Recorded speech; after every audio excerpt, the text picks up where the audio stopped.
A lot of this isn't going to make sense to you, and I'm sorry about that. I'm just going to start at the beginning, with the house.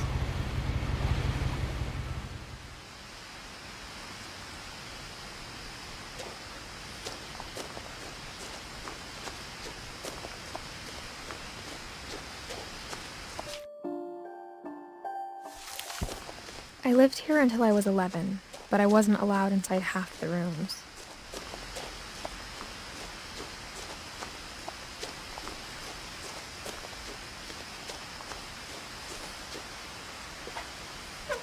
Inside the mailbox were bills from 7 years ago, marked urgent, open immediately.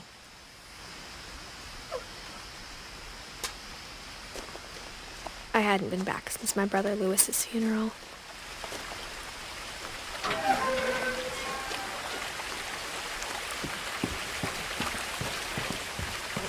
In her will, my mother left me a key, but didn't tell me what it unlocked.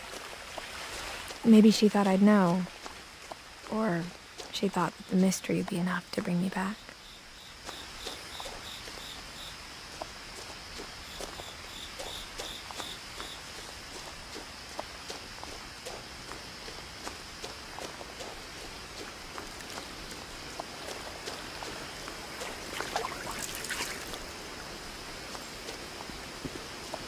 The truth is, even after I inherited the house, I never thought I'd come back to it. But now I had questions about my family that only the house knew the answers to. The woods around the house have always been uncomfortably silent, as if they're about to say something but never do.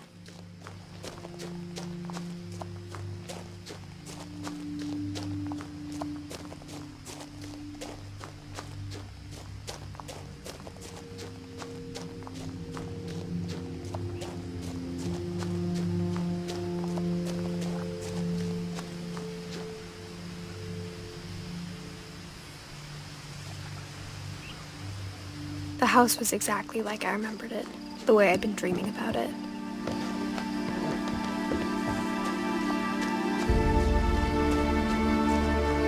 As a child, the house made me uncomfortable in a way I couldn't put into words. Now, as a 17-year-old, I knew exactly what those words were. I was afraid of the house.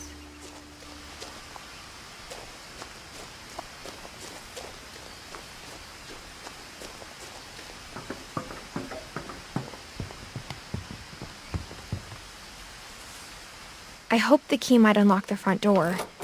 It didn't.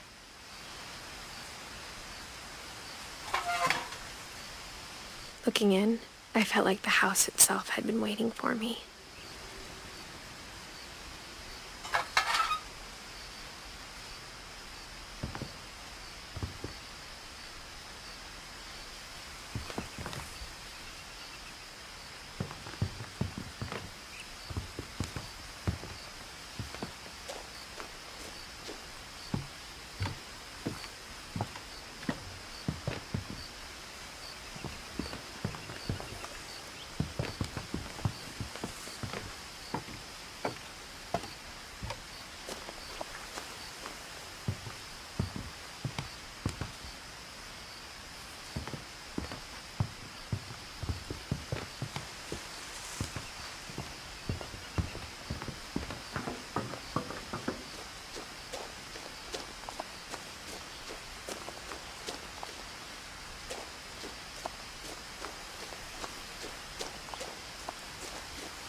I heard something moving around in the garage.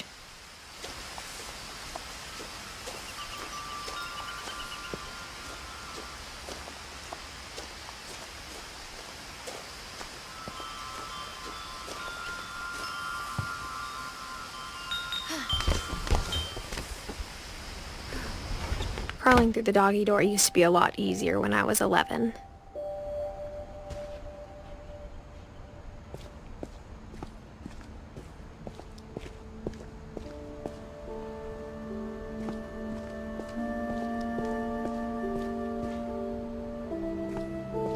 For the first time in years, I felt like I was home.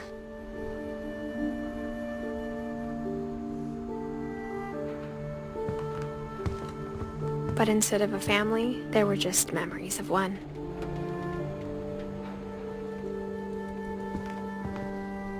Like how only one restaurant would deliver to our house, so we had Chinese a lot.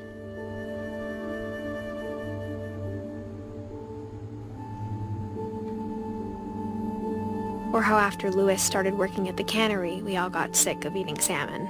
Except our cat, Molly.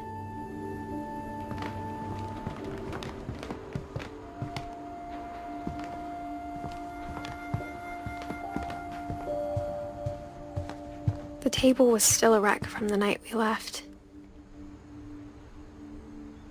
It was like a bomb had gone off, killing everyone but sparing the furniture.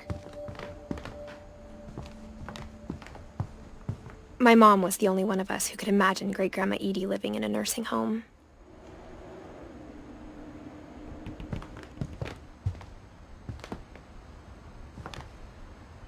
Nothing in the house looked abnormal. There was just too much of it, like a smile with too many teeth.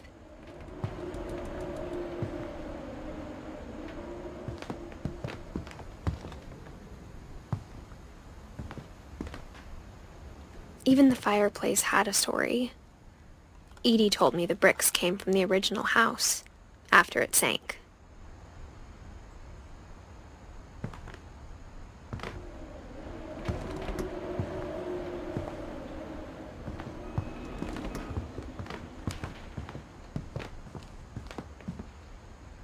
Mom always told me to stay out of the basement, so I wasn't too surprised when the key didn't fit.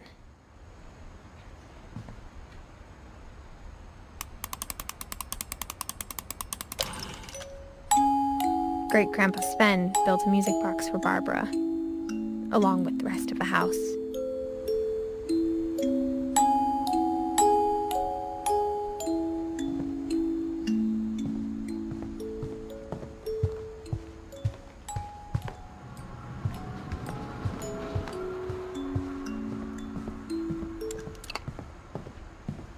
My mom wasn't much of an optimist, but she never stopped believing that my brother Milton was alive.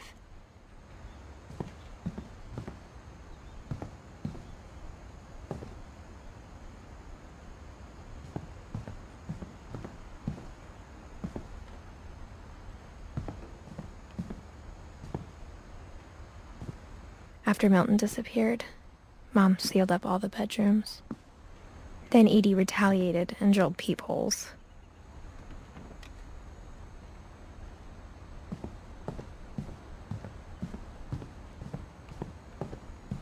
Edie's father, Odin, built the original house.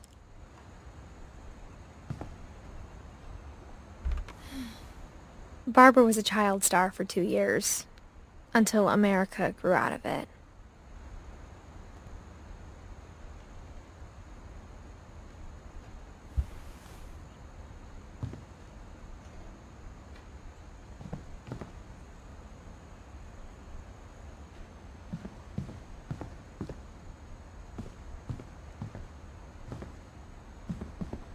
Whenever people ask me about my family, the first thing they always want to know about is Barbara.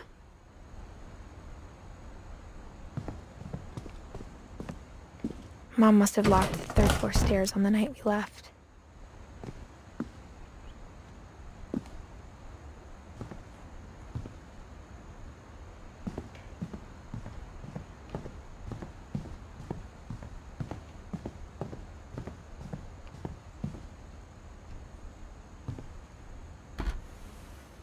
As a kid, I just assumed every house had peepholes and sealed rooms you weren't allowed inside of.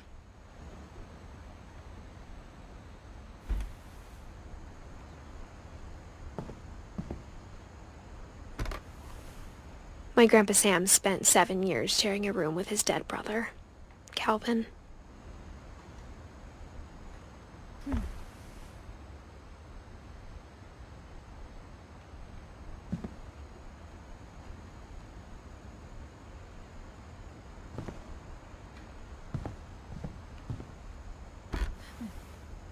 The last time I was in Edith Sr.'s room, I was 10 and she was painting my portrait.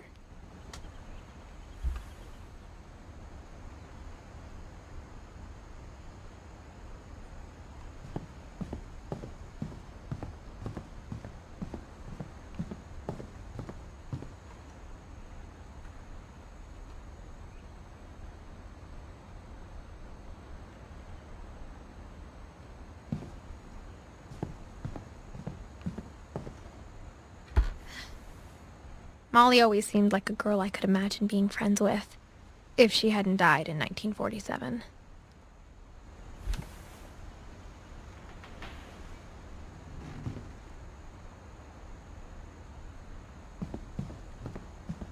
I spent a lot of time playing in Great Uncle Walter's room. I think my mom sometimes regretted not sealing it up.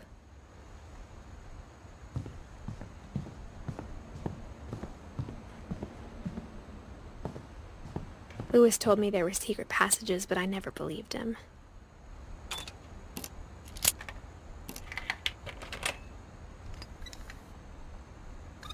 Turns out, my mom was really good at keeping secrets.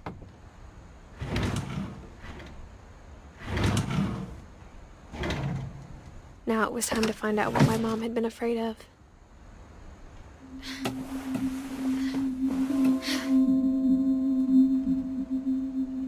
From the paintings on the wall, it was clear my brother Milton had been here before me.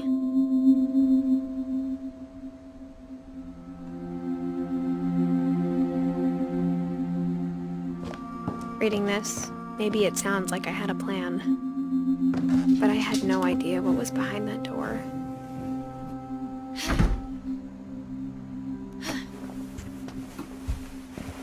Just like I had no idea where all this was gonna lead. I grew up looking at Molly's room through the peephole. Molly's gerbil had a tiny bedroom with its own even tinier gerbil cage.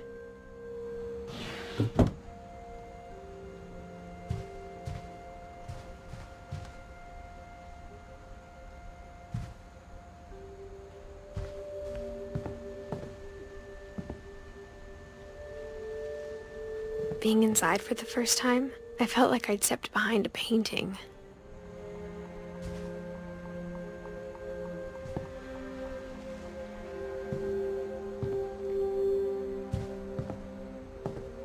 I got the sense Edie had spent a lot of time here, before my mom sealed the doors.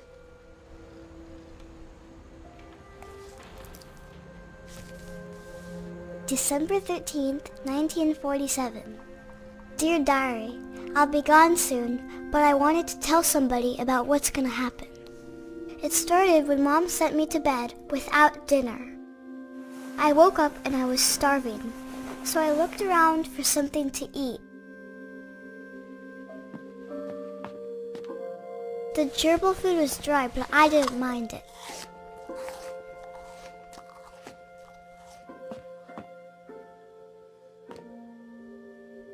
My Halloween candy was all gone.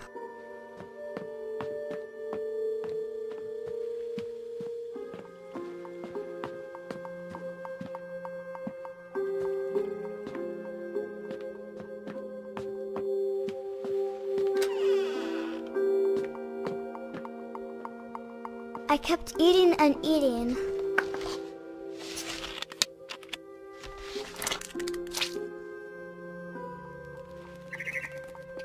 I ate a lot of things that night.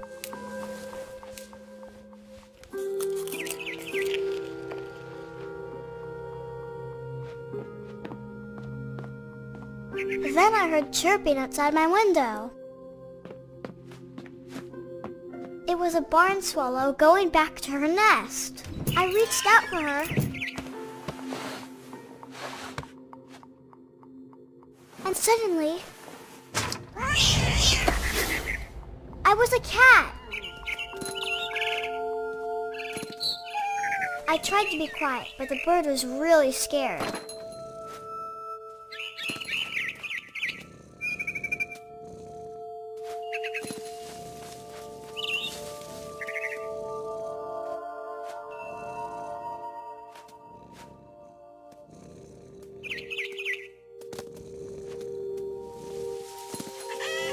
Mom and Dad didn't even look at me.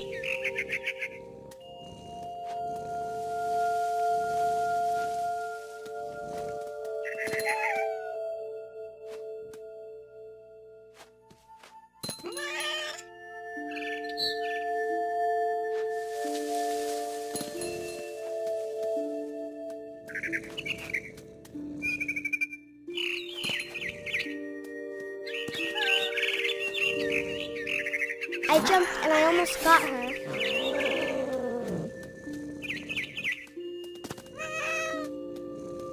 I could tell she was getting really tired.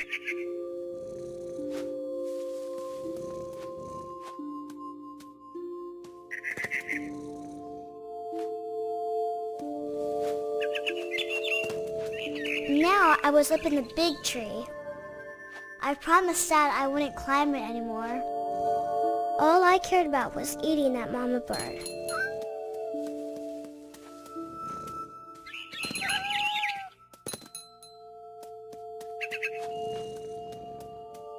I gobbled her up. And suddenly, I was an owl. First, all I heard was the wind. Then I heard little teeth nibbling in the grass.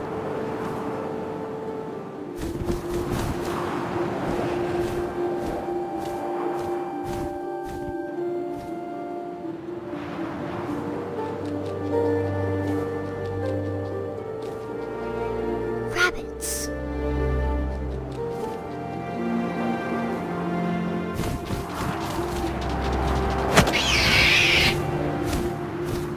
I imagined his face looking up and seeing mine through my talons.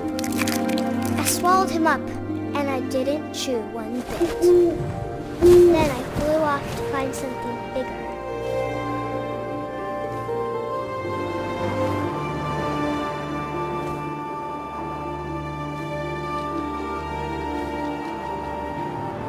A mama rabbit.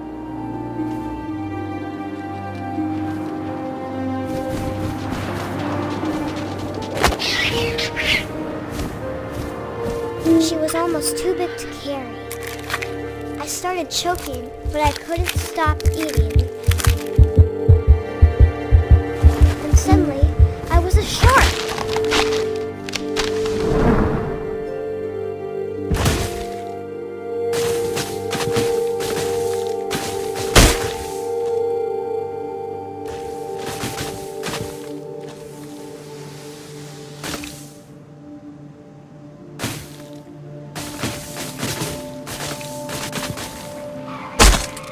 I rolled off a cliff and into the ocean. Now, I was hungrier than ever.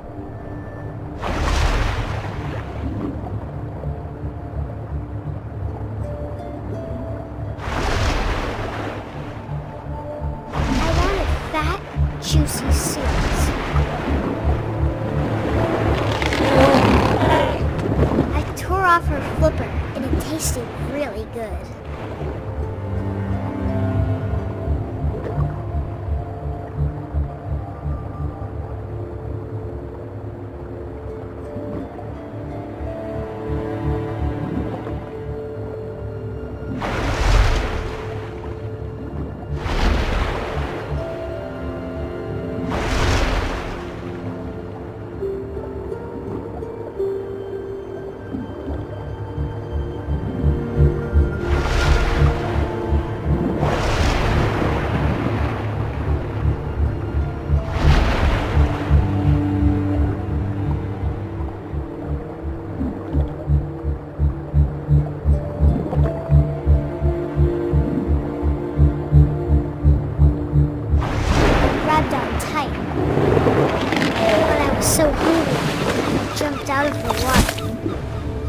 When I opened my eyes, everything had changed.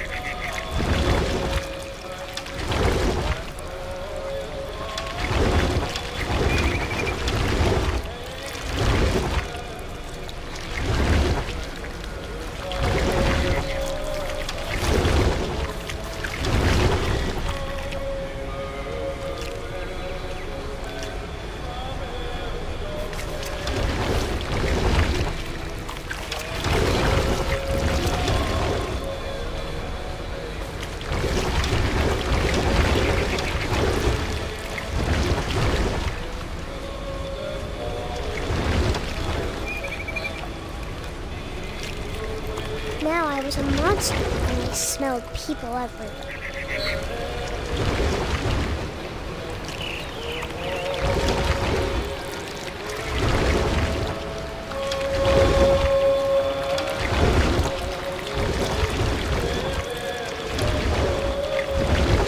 I was big, but I moved real quiet.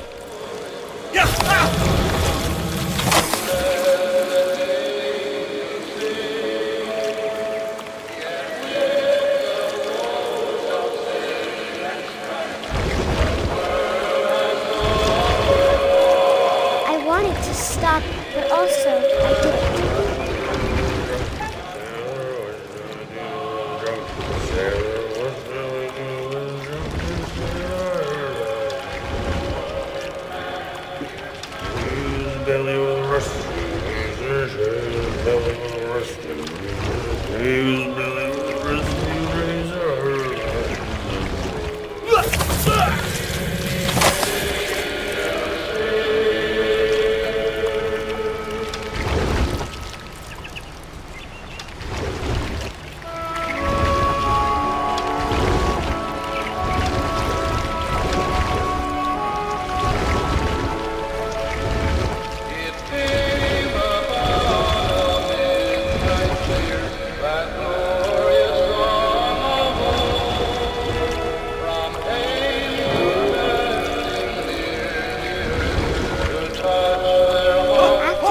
Passenger, I was still hungry. And to cross the water, I smelled something new. Something I had to have, so I swam towards it.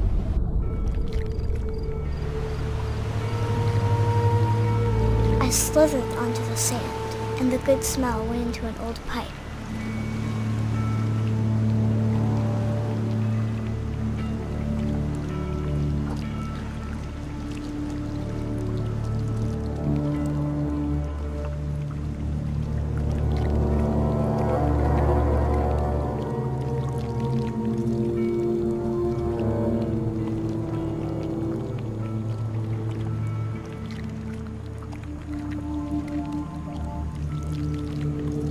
I got closer and closer.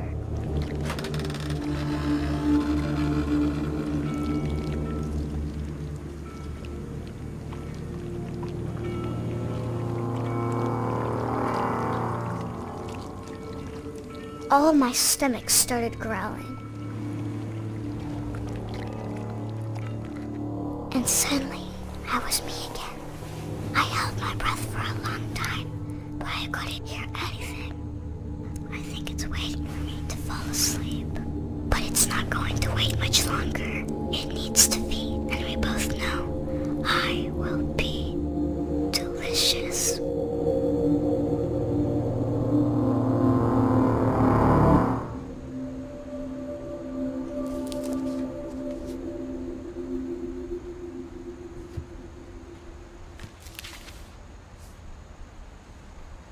I'm not sure if I believed all of that, but I'm sure Edie would have.